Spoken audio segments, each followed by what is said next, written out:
So Kevin and I were watching this channel, the Nomadic Movement, kind of going through the last couple of videos now that they're back in the States. And he was asking me, why do I think their channel does well and channels like it? And I was like, well, because they give you something that most people don't have in their everyday life. Most people aren't traveling the States or living in a different country or living in a Airstream or building their own off-grid whatever. So I think a lot of people like those kind of channels because it gives them the ability to basically get out of their own house, out of their own life, and glimpse into other people's lives and other locations they may never go, or even locations they have been and miss and want to see again. It just depends on the person, I think. But I was also telling him that there's probably a lot of things like that on YouTube and other platforms that aren't real, you know what I mean? Like, I personally, I like TV shows because I know they're fake. I don't have to worry if they're real or not. I know for a fact they're actors with scripts and whatever else, versus some things I see on social media and I wonder if it's real or not. If you guys saw the video that Kevin put up earlier today where he showed how AI created a thumbnail, it makes it real easy to see how easy it is for AI to give you something 100% fake and you would never know that it was fake. I would not have known that that thumbnail was generated by prompts with AI. I literally thought before he mentioned it to me or showed it to me that it was a picture that some guy took and, you know, Kevin just used it. But no, the entire thing was generated by AI, and it made me realize that soon it might be hard to kind of tell when you're watching things if it's real or if it's made by AI, if it's something that is like a mixture of the two, because technically his video, Kevin's video, is real, but the thumbnail was AI. So it's like that mixture, right? And then I wonder, like, do you prefer real or do you prefer kind of fake real, like reality TV? The Kardashians, none of that's real. Survivor, that's not real.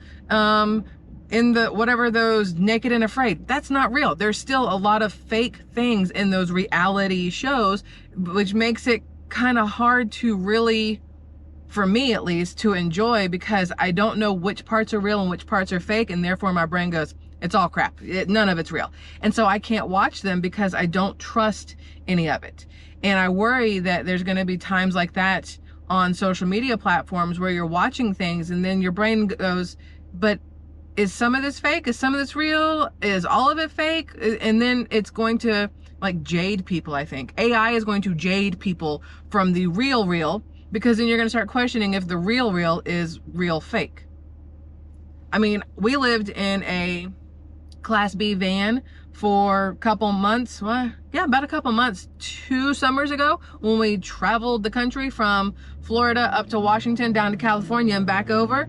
And it is a difficult thing to do with 3 people in a Class B van, let me tell you that. So when I see these other channels on YouTube that are nomadic movement style, or anybody else that's living in a van or trying to travel the country in a van or a Class A or Class C or Airstream, whatever. I don't even know what class an Airstream is considered, honestly, like a 5th wheel kind of thing.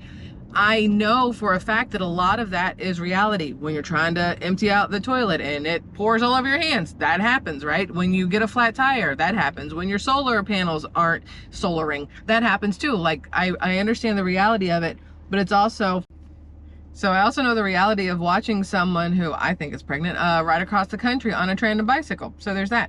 The Nomadic Movement video that I looked at, they were talking about, I don't know what state they're in, probably California, maybe it was Nevada, I'm not sure. They talked about going into a store and using the palm scan to purchase something.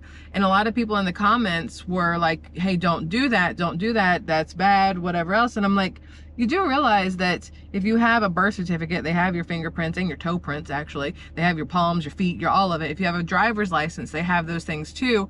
The stores that are using that, in theory, are doing it so that your stuff can't be stolen. You don't have to worry about bringing a credit card with you that somebody can steal from you, that somebody can see you use and, you know, take a picture of it while it's in your hand, because your palm is your palm. Nobody else can scan your palm. So I'm still on the fence about that one. I don't think it's as nefarious as a lot of people seem to think it is, and it's going to happen in more and more locations over time, is my thought process.